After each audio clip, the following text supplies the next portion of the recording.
Hello, everyone, and welcome to another episode of the Arseholics. Thank you for joining us. I'm Mize, Raj, Aaron, and Nero. How are we doing, boys? Good. Good. I was just sorry Aaron was laughing. I just wanted to call it. Why were you laughing? No, I'm just really happy to be here. All right, cool. Happy birthday, Raj, for yesterday. Thank you. Oh, mate, thank you. Thought you may as well mention that. You know what? I got done for driving without an MOT yesterday. That was my birthday present. Why didn't you have an MOT? I completely forgot. I barely driven over the last year. Yeah, that was nice. And so like when the guy was taking my driver's license down, he was like, "What's your date of birth?" He was like, "So it's your birthday today." I was like, "Yeah, sorry." How long were you driving without it then? It's 3 weeks ago. Apparently, it expired. So yeah, that was a sucky birthday present, £100 fine, but at least Arsenal won. So that, I was just about to say, yeah, you got a nice birthday present at least from the Arsenal. Exactly. So yeah, surprising win against Leicester away yesterday, 3-1. Not for those who predicted it. Yeah, that's true. It's me and you, isn't it? Yeah, for the optimists in our group, not surprising, but I think generally probably was quite surprising, really. Team lineup was a bit of a surprise. Oh, well, I wouldn't say maybe a bit of a surprise. It was a surprise to me. I actually predicted Saka, Aubameyang, etc., all to start and get rested next week against Burnley, but obviously Arteta wasn't listening. So he changed up a majority of the team, actually, or a number of players in the team. Suarez coming in at right back, Elneny coming in at midfield, got a centre-back pairing of Marie and Luiz. And obviously the starts for Willian, Nicolas Pepe and Lacazette up top. Thoughts on the lineup, Raj? I did think we would rotate, and I think it wasn't a surprise that we rotated. I think it's always a surprise when you see it, if that makes sense, right? When the lineup actually comes out and you see the fact that all those players that we've been relying on recently have been taken out for a game like this. But I wasn't surprised. I also wasn't surprised just in the context of the fact that it is a tough opponent, and I think we played quite a robust lineup. Maybe that's with the Elneny and the Willian selections, and Lacazette as well. So, I was intrigued to see how it was going to go, for sure. Yeah. I wasn't. To be honest, I was expecting the worst when I saw that lineup. But to my reaction was, he's not bothered about this game, and I couldn't have been more wrong, really. But despite that, we didn't start very well again. Another game, another early goal. Really, really frustrating way to start the game.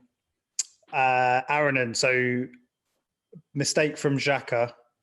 Misplaces a pass. Was trying to pass to Willian. The thing I noticed about that mistake, there were a few mistakes after that as well. But when Xhaka's looking for the pass into midfield, he sort of hesitates for a second, looking for someone to pass to, and there's just no option. And Willian is the only one, and obviously tries to pass it to him and gets pressed really well by Tielemans. And then what happens from there is really, really poor from our point, wasn't it? Yeah, it was. Xhaka messed up the pass, but in that area of the pitch, you can kind of forgive him. But what happened after that was a huge disaster, right? You had Marie, who, was just so terrified of Vardy running in behind. And I watched it again, and Vardy did make quite a good run to just put that confusion into Marie's head. But there's no excuse. You go and pick up Tielemans, right? And then Elneny as well. There's two of them there. Elneny, I think by the time Tielemans scored, there was four people around Vardy. I think Luiz had come back to cover Vardy as well. And there was just no one around Tielemans at all. I don't really know what happened. It was a bit of a shocker. But, thankfully, that was the last of the defensive errors, which was good. But, absolute shocker at the start. Do you think everyone was sort of running away from our sort of current record of, referees, giving penalties against us, etc.? Do you reckon part of it was people were just too scared to sort of commit to that, or do you think it was just purely let's all mark up on Vardy? I think they were terrified of Vardy. I think for whatever reason, we haven't started games well. like, and we seem to be developing a bit of a habit of like losing concentration at the start. There was a City game. There's Villa as well. Villa, Southampton as well. I think we messed up. So we've got a bit of an issue. But I don't really know why that's happening, right? It's not like they go out at the start of the game and it's weird, isn't it? We were discussing that the other day. Like, what do? They don't go and say, let's just chill for the first 15 minutes. It's going to be okay, right? So, especially when it happens. Reason, especially when it happens, then obviously the next game, I'm sure that's a thing that is probably being drilled into their heads, If it's happened once, and it's almost, they're not learning from that mistake. Maybe they're just so focused on it. Yeah. Nerves as well, maybe. They're like, every time it into their head, like... Every time it happens, to me, it looks like someone is just off the page with regards to whatever tactical plan they had. Like, it feels like there's someone who's just not done their job, and then everything just falls apart like a deck of cards kind of thing. Like, you've got, in this time, it looked like this gap opens up. Maybe it's an understanding between Mari and Tierney and the positioning maybe of the other central defenders and David Luiz and even Xhaka. Maybe it's a lack of understanding there. Against City, we saw it when it was a similar thing, right? Like, stopping the cross, who's picking up Sterling in the box. Against Aston Villa, it was a very similar thing. It just was very scrappy. It always looked like someone was just not executing against the plan. And I guess credit to us, and I guess you alluded to it, Aaron, and like we have tended to fix up after every time something like that's happened. It's not been incredibly impactful on how we've played afterwards. That being said, I think we were a little bit lucky, weren't we? Because Leno had that moment right after they scored, didn't they? That was weird, like that because that bounces differently, and that could have been a disaster. We could be 2-0 down, in quick time. So, but apart from that, I think then we fixed up and never really looked troubled, did we? Just on the goal, just one other thing I wanted to say on the Leicester goal. For me, when we talk about the reasons why this is happening regularly, but specifically on this one, for me, I think it really makes it apparent. Like, for me, that's an El Neni's mistake. I think Marie's backing off because he sees Vardy on behind him almost, or to the side of him, and he's worried maybe doesn't get a shout from Luiz to say, push on to Tielemans. But El Neni should know that there's no way Xhaka's catching him. Like, Xhaka has never had that recovery pace, and I don't know why. I'm not sure what it is about what decision El Neni takes for him to think that it's a good idea for him to back off as well. Just didn't make sense to me, and I think that's I don't know. I think a better quality midfielder or just player in that position makes a better decision, really, and maybe just goes and attacks the ball, attacks the player. You think it doesn't happen if Partey's playing instead of El Neni? I was just thinking that, I was just thinking if that's Partey, he what he's going to go and do. He's going to go and try and win the ball back, or at least hold up the player. When he sees that space, I think he's quite good at covering that space. So I think that's when you start to see the difference in the levels. I mean, we know what El Neni can do or can't do, should I say, kind of going forward and on the ball, but that's what he's in the team for, right? Like, that kind of defensive stability, and he didn't offer that in that moment, which is really frustrating. I guess chopping and I know, Raj, you mentioned it before, and I have gone back to this point. Chopping and changing teams, I guess Arteta has to, because of the sort of domestic and European sort of commitments. But having a new sort of back five each game is going to cause confusion. Maybe that's probably why we start off slow, because people are trying to sort of get used to each other as well. I'm not sure. I don't know if that's the reason, but you're right. I agree with that. Doesn't help. I agree with that completely, actually, because I agree with both parts. I think that rotating is necessary, but I think rotating your back four so frequently, back four element, definitely, it's obviously going to cause something. And it feels like that again. When we played Leeds, there was that moment when Bellerin kind of was dragged out, and that back four had never played together before. All that kind of stuff. Like, I think that does matter. Otherwise, look, we're basically saying that the science behind how many seasons of football where people always talk about having set centre backs. It's been talked about exactly for decades, right? We're basically saying that doesn't matter, and obviously it does. You can have rotation, but try and keep the same or as many as the same back four in your Premiership games as well as in your European games. If that makes sense. I don't want to go too off topic, right? But who do you think Arteta's favourite, like, best centre back pairing actually is? Not who do we think is the best, but who do you think Arteta thinks is the best? Do you think? I don't know if he knows us, to be honest. I don't think I would have said Gabriel and Luiz. I would say that as well. I thought it seemed like Holding was really in favour up until the point I made that mistake against was it Villa and then City, the Sterling goal. Yeah, and obviously he's been out for another reason because of the concussion. But I'd probably say Luiz and Gabriel. Yeah. Yeah. The reason why I completely agree with that as well is because the more and more you look at tactical breakdowns of how we play, how we score some of our goals, you actually see how important the role of Luiz and Gabriel is in how we start moves and stuff. Like, so for example, like I saw a piece on the internet where they were trying to show how Pepe was able to create so many 1v1s on that side and completely isolate the left back. And it basically all started from David Luiz bringing the ball forward into areas where effectively the central midfielders kind of then get taken a certain direction. Cedric's able to go around the side. There's a knock-on effect there. And I think Luiz versus Holding is a much better on the ball player, right? So I wonder if it's just based on that, in the fact that Holding can't do what he would like, our central defender to do on the ball, and maybe why I think Saliba still has a big future at the club if he can, sort out whatever it is he needs to sort out, because he's a true ball playing centre back, isn't he? But then Luiz has always got that vulnerability with him as well, of making a mistake. Yeah. So it maybe depends on the opponent. That's probably what he'll pick. I wouldn't be surprised if against Burnley Holding started, just because of like the aerial presence. His strength seems to be he's pretty good in the air. It wouldn't surprise me at all if we went with Holding against Burnley. What about Chambers? He made a cameo sub appearance. can't rule him out. Yeah. When you need to save a result, you bring on Chambers. 91st minute.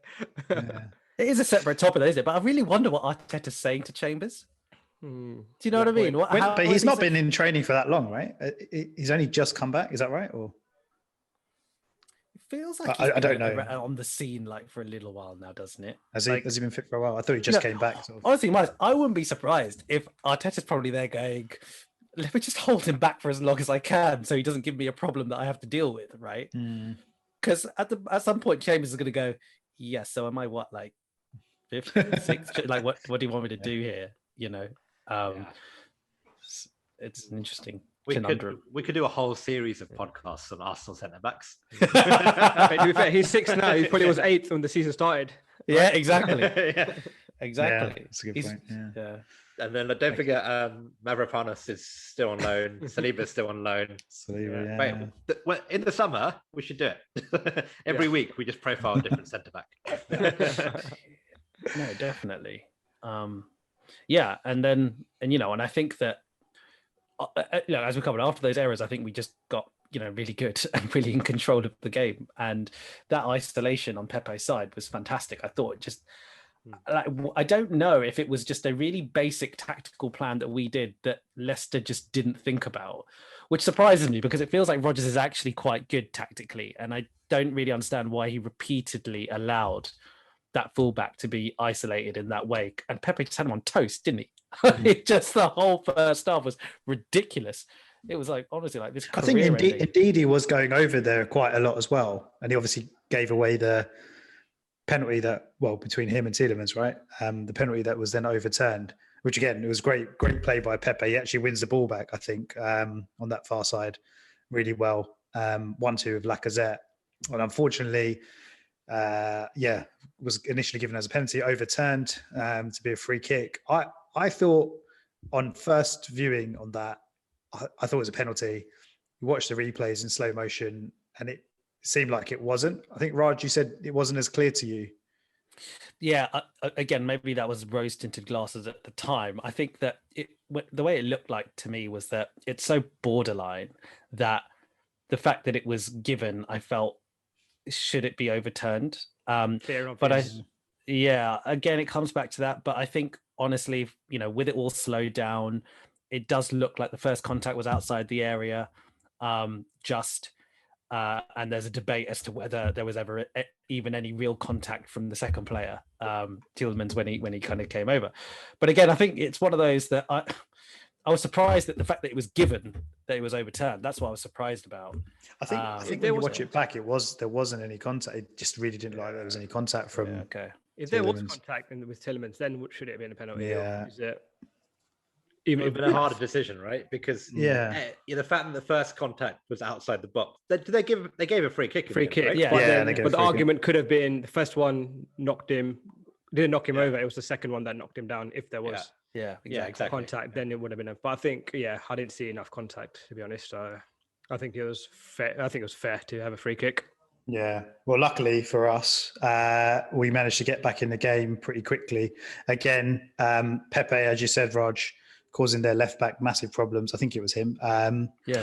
Wins a free kick for us. Nero, I'll let you take this one. This is your main man, your guy with the assist. Yeah, so he's now got 4 Premiership assists for Arsenal.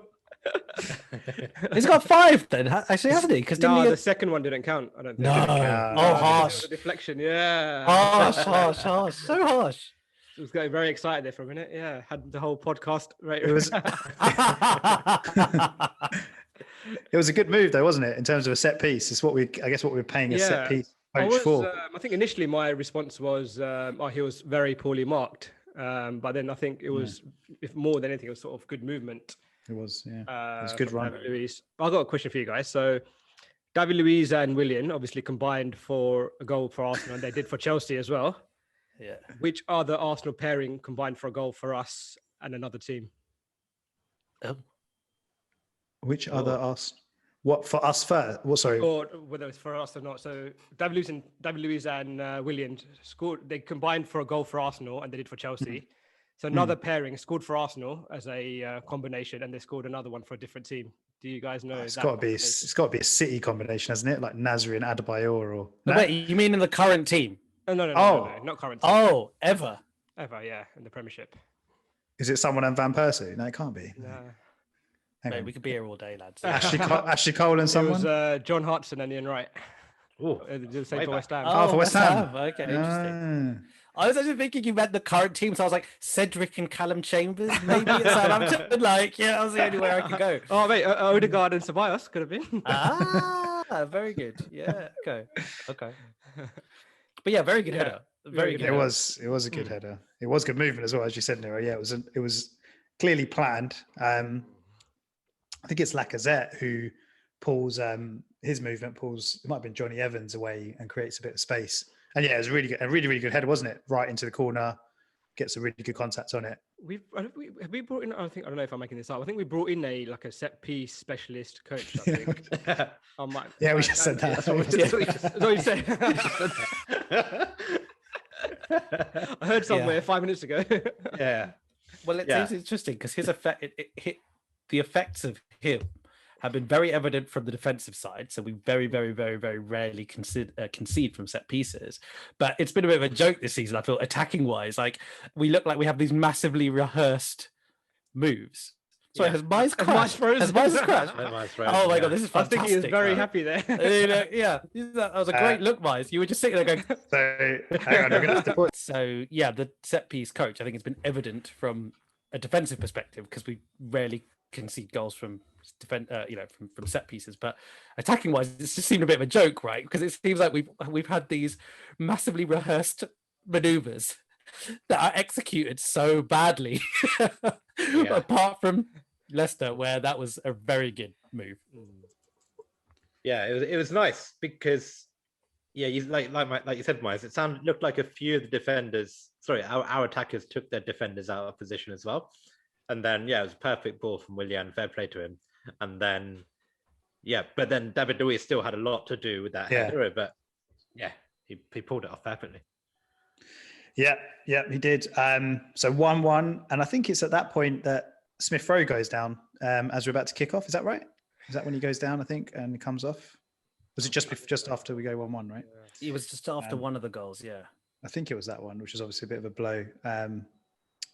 But then, so 2-1 to Arsenal. Pepe again receives the ball.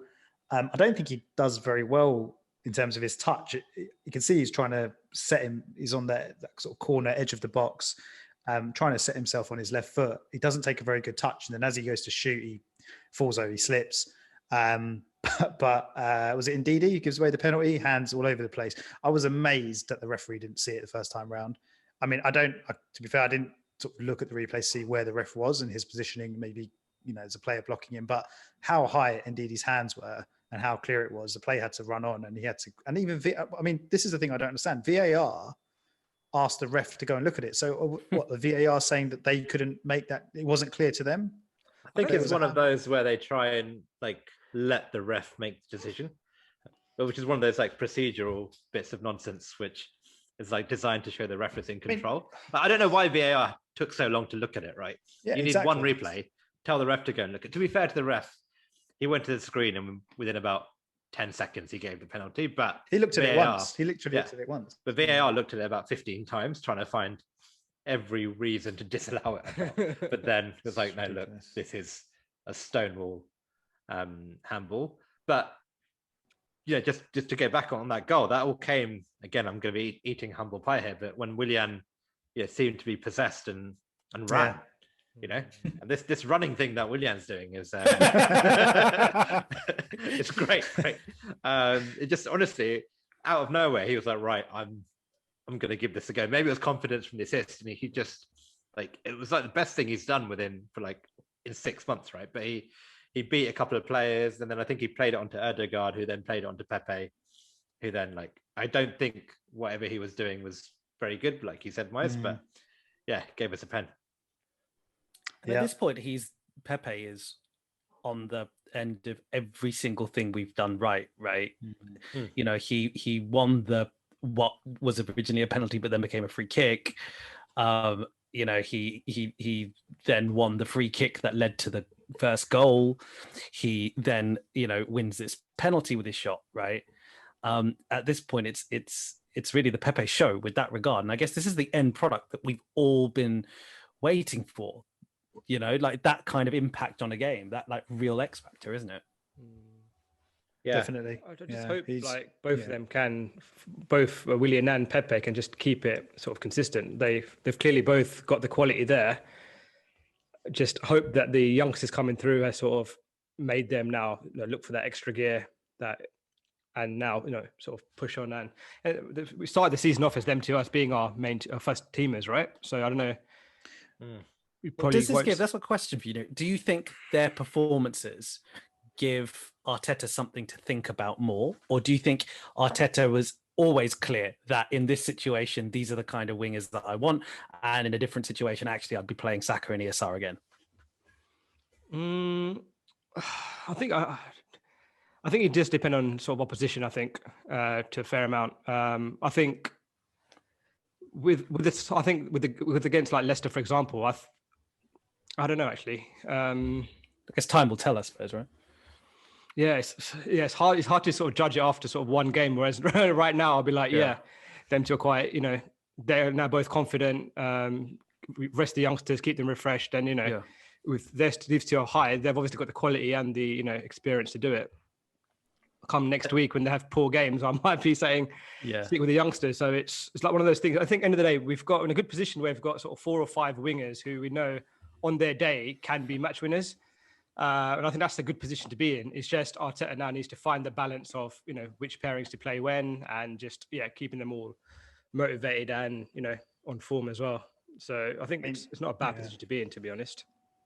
At least they all seem to be hitting form at the right time, which is really, really nice, especially at the point of the season that we're in or coming up to.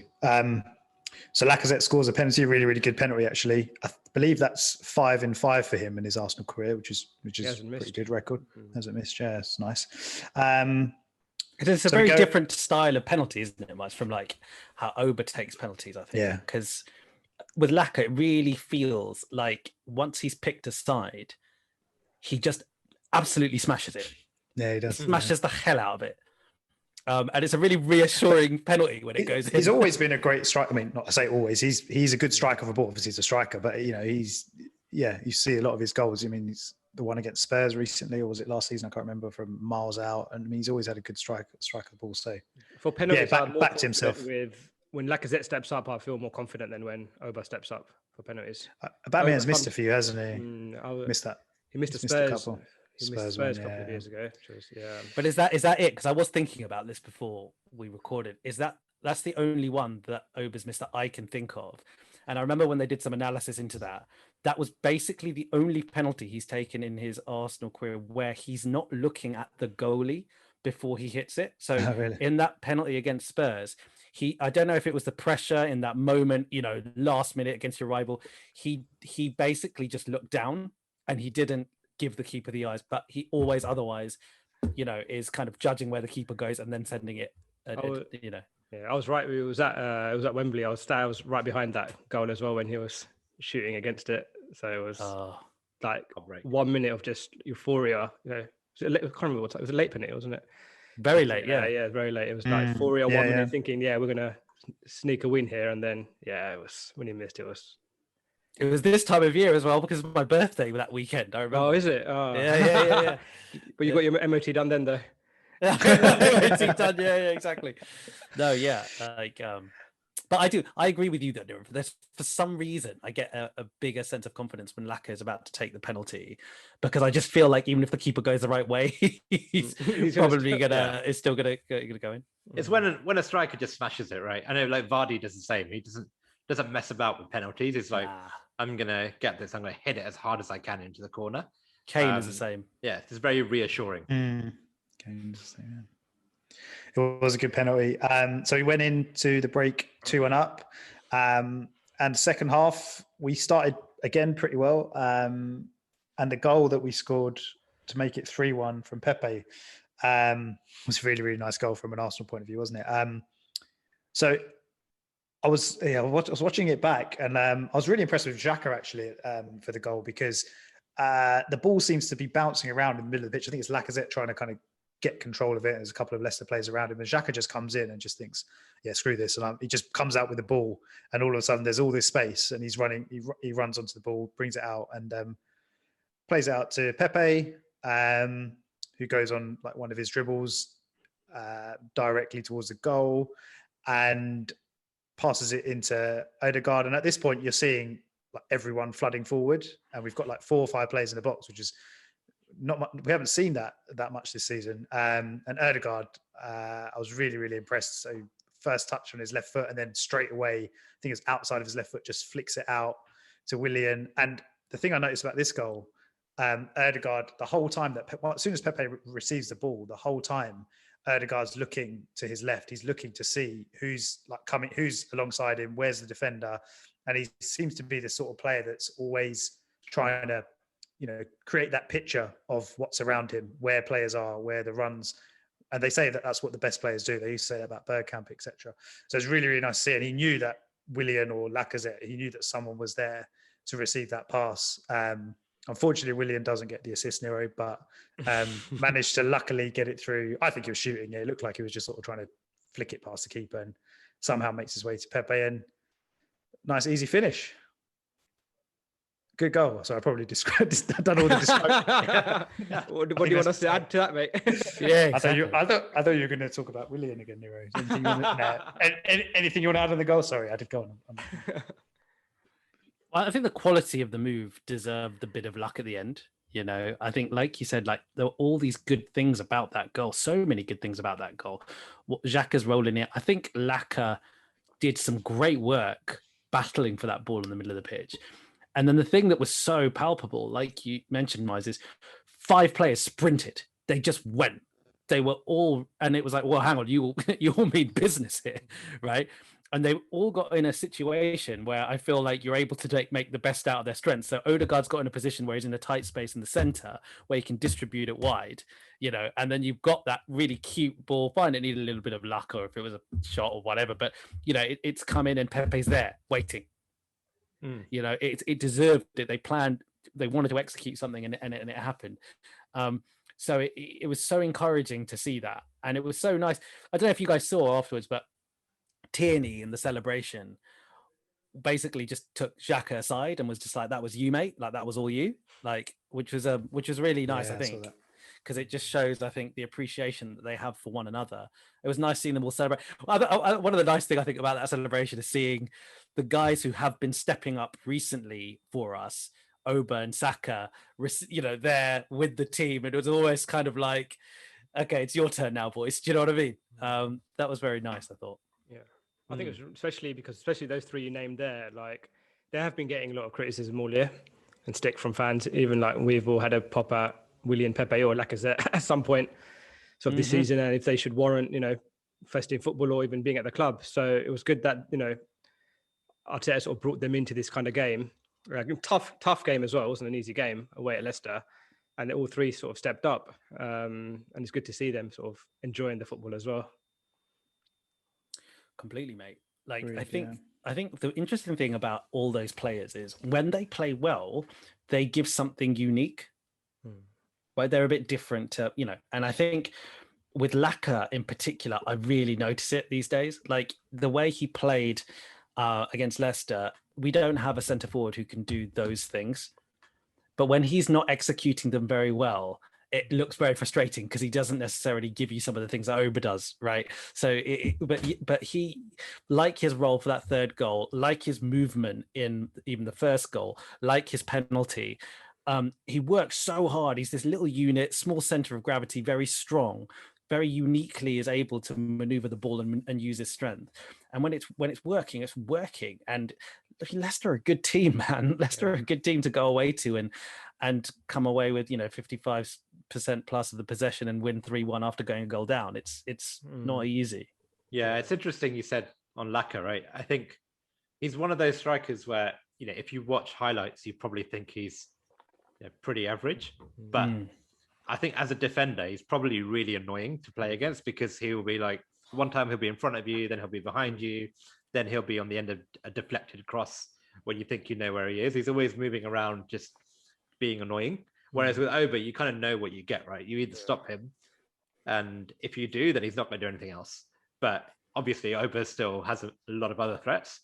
Whereas Laca, you don't know what he's going to do. But it's also hard because you then say like, okay, well, what is Laca good at? Yeah. And you can't really say what he's good at because he's just this really scrappy striker that's kind of old school, but also someone who brings something quite unique. He's a striker who'll also give you a little elbow, won't he? Yeah. He's one of those guys as well, right? Absolutely. Yeah, we don't have enough of them, mate. We do need to get a bit dirtier, I think.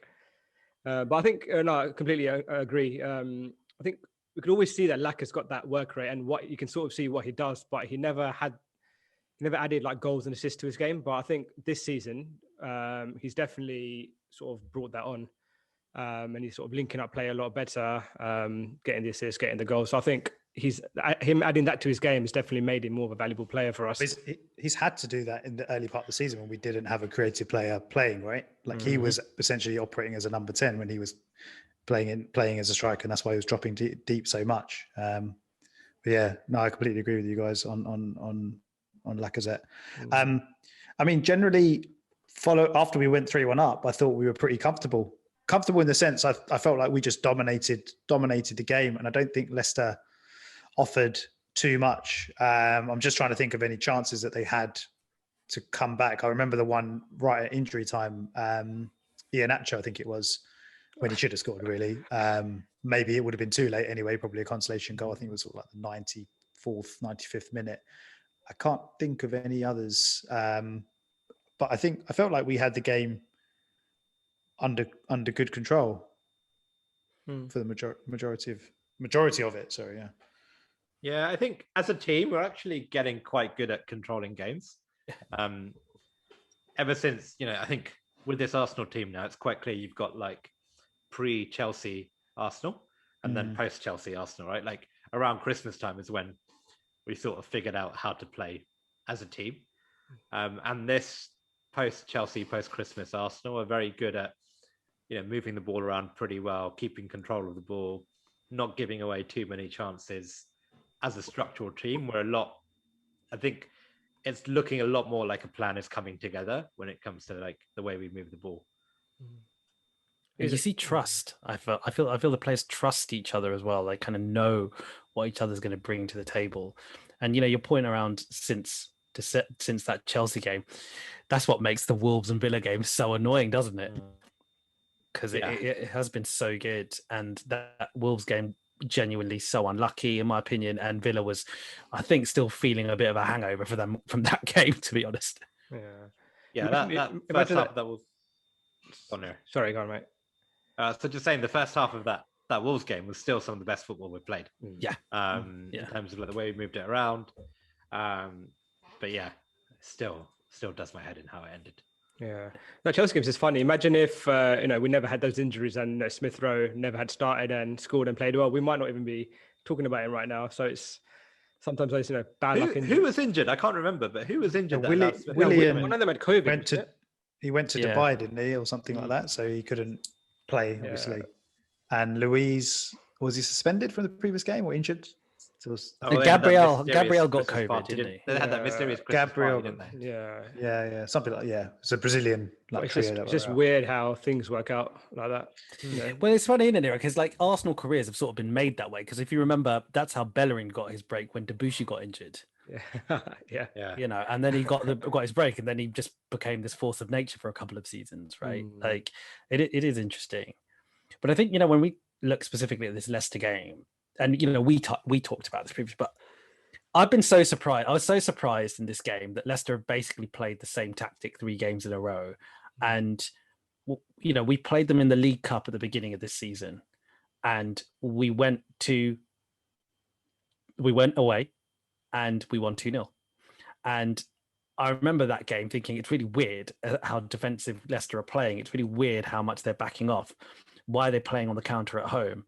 And we rested players and won 2-0. And then in the home leg, when we played at home in the Premier League, similarly, like they basically did the same thing, but won. Through a smash and grab, they won, right? And they just did the same tactic this game. And I would have thought, if you're Rodgers, don't you think that Arteta is going to have thought about it a little bit and thought, right, well, this is what you do. How am I going to combat that? And then don't you have to come out with some surprises? But he just had no surprises. And I was so shocked as to when then you go 2-1 up at half time, and he basically doesn't do anything different in the second half either. Yeah. I reckon the Barnes injury impacted his train of thought / tactics a fair bit? Because he's been one of their most creative players recently, isn't he? So that Williams DSR as well. So possibly. Yeah, no, fair. He's just one player, right? I mean, they didn't have Maddison either from the start. But... Yeah, and I said this, and this is what we're discussing post game in our chat, right? That I think that second half, even if Leicester wanted to go for it, I don't think they had the personnel to go for it. So they lost Barnes, they lost Maddison, who are their 2 best, most creative players, and in their place they brought on Iheanacho, and then I'm not sure who came on for Barnes when. Is it Undertaker? Yeah. And they're okay players. I actually think Under's quite a good player, but they're not Barnes, they're not Maddison. They don't get Vardy, they don't unlock him. So yeah, I think we played well, and I think first half, Leicester's tactics were quite questionable. I think we did contain them. We did play well, but even if Leicester were going to throw everything at us, I don't think it would have made a difference because they simply didn't have the players to hurt us. That would just indicate to me that we have a fundamentally better squad than Leicester. If we basically rocked up away and rested many key players and were able to come out with the kind of quality to win 3-1 away from home after going a goal down. And I say that provocatively because I think before the game there was lots of chat on the various TV stations around how many of Arsenal's players get into the Leicester team. And okay, fine, maybe then there is an argument to say, all right, maybe Leicester's first team is very good, but their backups aren't. But I feel we're in a season where you're going to need to rotate. There's going to be injuries, and I kind of I'm going to put my challenge towards Brendan Rodgers and Leicester. I think you've got to do a lot better than that when you're at home, to be honest. But yeah, we shouldn't get too carried away because, like I said before the game, most of us were like, again, me and Mike especially, we were like, we've thrown the game away. It's starting Pepe, starting Willian.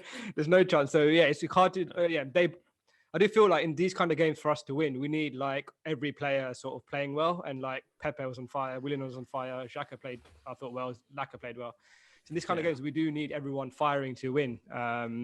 So yeah, I think it's a bit unfair to say that our squad is a lot better because those players who performed yesterday haven't really been performing the rest of the season. So it was good. It was good timing that they all sort of came together at the same time.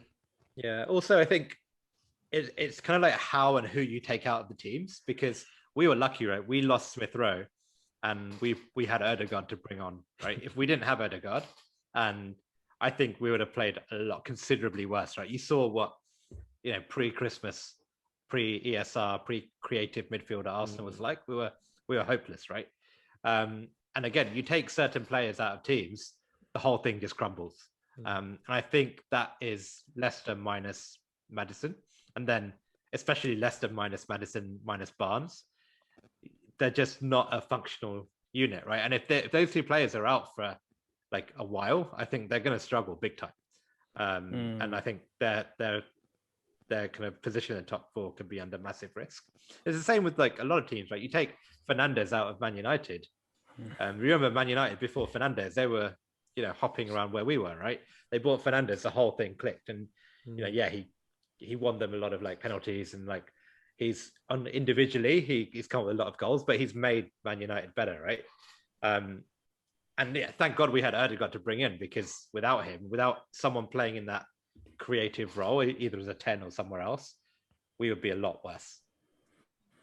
Yeah, I agree with that. I'd probably say that's good squad management from Arteta and Edu in that respect, right? The fact that they recognised that was something they had to rectify in January and got a player who, let's be honest, like he settled in so quickly for a guy who's never played in the Premier League before, a guy who was kind of, trying to patch together his career a little bit after such immense promise. I think it is impressive from that way. And I don't want to go at him too much, but Martin Keown again, like for an Arsenal legend, I'm sorry, this guy just needs to like get his head out of his arse. I'm sorry, like the stuff that he's coming out with again. He's not going to come on the show, Raj. Yeah, honestly, I'd love for him to come on the show. I'd be like, he obviously knows more about football. Trying to get him to replace you. Well, why is he saying this stuff, right? Why is he coming out and doubling down such ridiculous points, saying this is like, you recall he said this is an Odegaard, we don't have time for this Odegaard experiment, he said before Benfica. Yeah, and he didn't want to take ESR out of this central role, and then obviously Odegaard played quite well against Benfica, and then he plays well against Leicester, and then he has the cheek on TV to go, but there are some Arsenal fans who think that Odegaard playing in the centre is going to impede Emile Smith-Rowe's development. I was like, mate, nah, that's you. You said that, mate. Yeah, don't backtrack now, right? Don't backtrack. So this really frustrates me. It's like, because you need commentators as well. You need pundits. Unfortunately, pundits can influence how some of our fans behave. And when you have pundits who turn around and say, saying that, basically what it's saying is, look, does Arteta really know what he's doing? And that really frustrates me, because we've got enough fans who take any excuse to be negative. All I see right now in front of me is a manager who's managing his squad incredibly well, who's managing his talent really, really well. And I think that, Martin Keown and some others should just respect that. Yeah, I was getting quite pissed off yesterday. Like before the game, I thought it was obvious we had to rotate the team. And so Arteta rotated the team. We said, fine. And quite a lot of, I think, like so-called pundits and then a lot of fans as well were sort of jumping on the bandwagon that, what's Arteta doing? Why is he doing this? And it's like, come on, guys, if you understand football and the human body, you can't be playing the same 11 week in, week out, right? Or not even week in, week out, twice weekly, bi-weekly. So I think a couple of them apologized this morning to Arteta, but it's just like, I was, sorry, back to the starting lineup. I was sort of expected starting lineup. I thought was sort of happy with that he's rotating. Saka's getting a rest, so I was just confused why fans and sort of pundits were sort of having to go at Arteta for rotating so much. But yeah, I think what annoys me about the media narrative with Arsenal is that like most Arsenal fans will tell you, like, we know we are not going to win the title this year. We know. What? We're probably not. No, we're definitely getting top four though. Yeah, yeah, exactly. So we know, like, we're not the finished article. We know this is work in progress, right? But I think at least the four of us, like, I think we can all see there are positives, and we're finally going in the right direction. Yeah.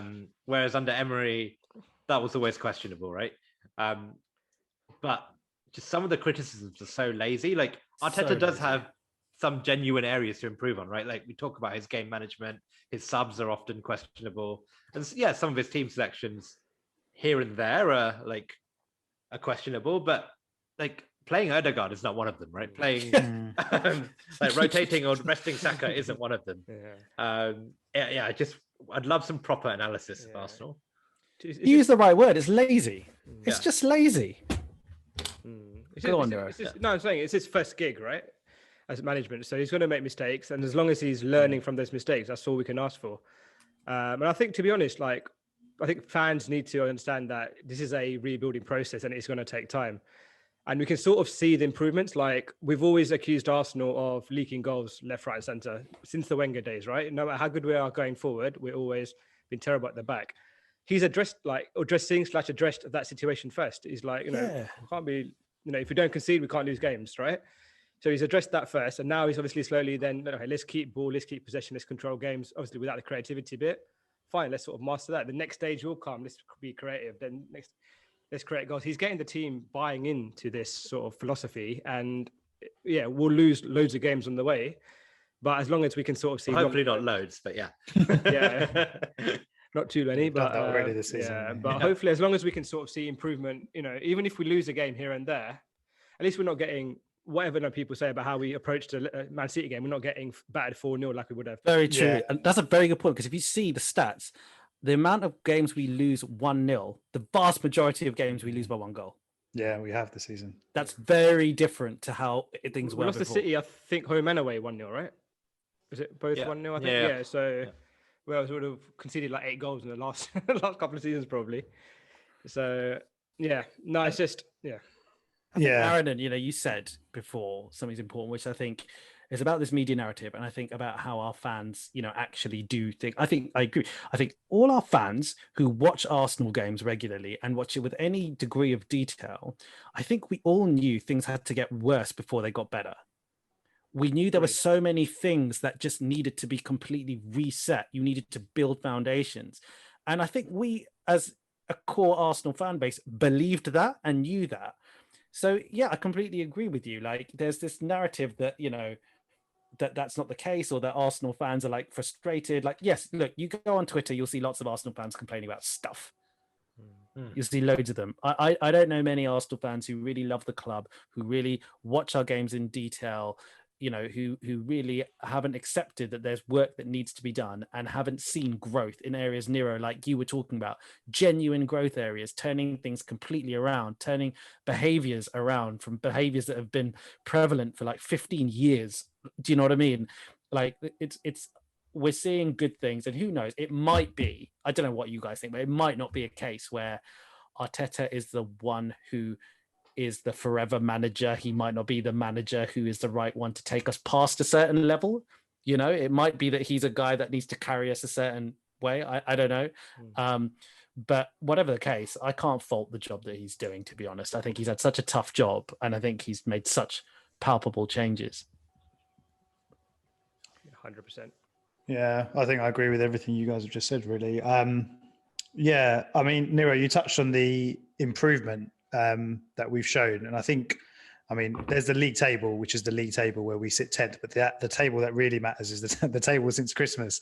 I don't know if you guys have seen this. They were actually so it's demonstrated by the turn of our form and performances since that Chelsea game. So we're 4th in the table since Christmas in terms of points accumulated.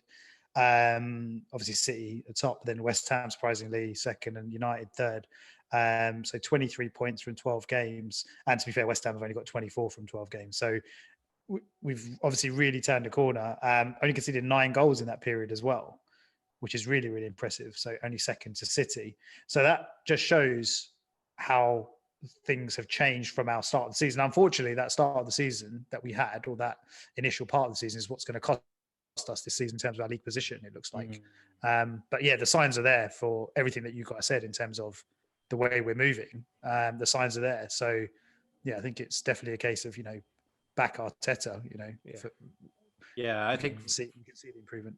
Frustratingly, I think we're probably going to end up finishing annoyingly close to top 4, but not getting top 4 unless something unless there's a miracle. We looking at our run, right? We've got actually quite a kind end to the season. Like after our last 6 or 7 games are teams who are kind of bottom half teams, but it's the next kind of 5. We play Liverpool, we play Spurs, and so it's going to be those games. If we can get through this next 4 or 5 games and scrape some wins, then we might have an outside chance. But yeah, I think you're right, Miles. The damage was done kind of October, November time. Yeah, unfortunately. And that Wolves game, Villa game. Yeah. Yeah. But I think like even before, like we hardly, we struggled against the big 4. Like since Arteta's been there, we've got he seems to have good results against United, beat Liverpool in the league last year, got into the cup run. So he's now sort of structured us so that we can sort of beat the big teams as well. Even another game against Leicester, yesterday's game, that was the first time we've beaten a team starting in the top 3 away from home since 2015.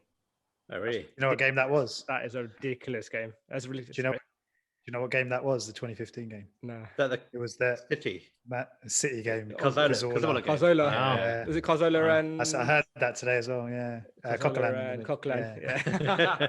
Yeah, that guy made a career at Arsenal after that game, didn't he, Coquelin? I always thought he was an average player. Had that good game, and then he was average player. Let's average player had that good game, and he was in the Arsenal team for another 2 years after that. Yeah, it didn't help him the fact that we didn't have like a defensive midfielder for like 5 years before that. Yeah. So they were like, oh my god, there's a guy who's in the middle of the park who can tackle. It's like crazy. Yeah. Go on, Raj, go on. No, what I was saying is like we've got to just hang in there. If you know what I mean, we've got to just hang in there. Like, I think during this tough period of games coming up, we just can't allow ourselves to implode because other teams are dropping points here or there. And like you say, Aaron, and towards the end of the season, there's a decent run. There's still a lot of points to play for. There's still, we're still not a million miles off. And I think, like personally, if we finish this season in the top 6 and I think a top 6 and winning the Europa League would just be phenomenal. The tough thing, winning Europa League and finishing 15th would be a phenomenal. Yeah. The thing is, like, looking at the league now. So we've got 12 games to play in the league, right? If we are to get to the final, that's another 7 games in Europa League. Yeah. So that's potential 19 games left in the season. And you've got the likes of, like I said, Everton and West Ham, for example. They've only got the 12 games, so they can have so much more rest period than us. You're right. It would be a lot of games. Ideally, we'd want to be in that position, right? But the thing is okay. We might have the squad too. I'm sort of thinking of the squad. And I'm sort of thinking the players that haven't played that much this season. You're talking about Partey, who's just come back to fitness, so he's had an extended layoff, whatever you call it, and he should be hopefully, if he stays fit from now until the end of the season. I mean, Tierney's had periods out of the team recently, or a couple of periods out of the team, so he's almost, he looks like brilliant. He looks 100% fit again. Martinelli's just come back; he's not getting any minutes. I don't understand why he didn't come on instead of Aubameyang, like with whatever 5 minutes ago. About 10 minutes ago, right? I don't understand that. Like, if you have Martinelli on the bench, then surely that's there's no better scenario to bring him on when you're 3-1 up with 10 minutes to go. Just for a bit weird. Which I don't understand. Know the reason. Yeah. But that's back to you. We'll have to see what happens in the next few games. I mean, no idea. I think I'll add to it, Miles, is what I think that I don't think it was a surprise that we won our Europa game and Leicester lost their Europa game, and they went on and lost this game and we won this game. I do think that there is that kind of that form, that feeling, that good feeling that kind of comes with the good results in the other competition. So I think that our Europa League run, if we carry on going in the Europa League, I think the positivity from that will permeate through to how we do in the league. If for no other reason that you've got so many players competing for positions, right, that they'll all want to play in some of those big Europa League games as well when it comes to the latter stages. And I think the huge positive from my perspective, from in that Leicester game, is the fact that so many of these fringe and inverted commas players stepped up. And I think that can only bode well. Yeah. So let's see. How long's Smith Rowe out for? Does anyone know? I don't think anyone knows. I don't think we know yet. I don't think they've confirmed that. Yeah, it will be a miss. But I think, like Aaron said, at least we've got another creative player who seems to have stepped up from the moment he's put on an Arsenal shirt, which is nice. Pepe Willian. Yeah.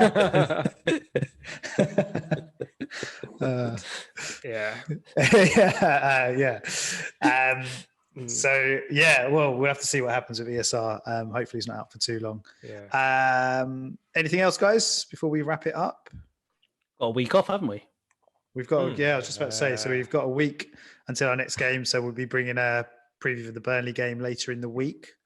So until then, cheers, guys. Thanks very much. If you're watching on YouTube, hit that thumbs up button. I've been waiting to say that, actually. Raj, did you get the subscribe button sorted on the screen? No? I've got no idea. No. Sorry. I'll find a graduate at the firm somewhere who knows about these things. Yeah, we need to sort that out. Boys. Yeah, we'll see you later in the week then. Thanks again. Also, if you don't like it, please just put a thumbs up anyway. Yeah. Did we get an official thumbs down last time? Yeah, we gave us did. a thumbs down. Well, you know what? I'd respect that. I'd respect that person if they actually like sat through the whole thing and then put a thumbs down. I'd be like, fair play. All right, guys. All right. See you later. See you later. See you guys.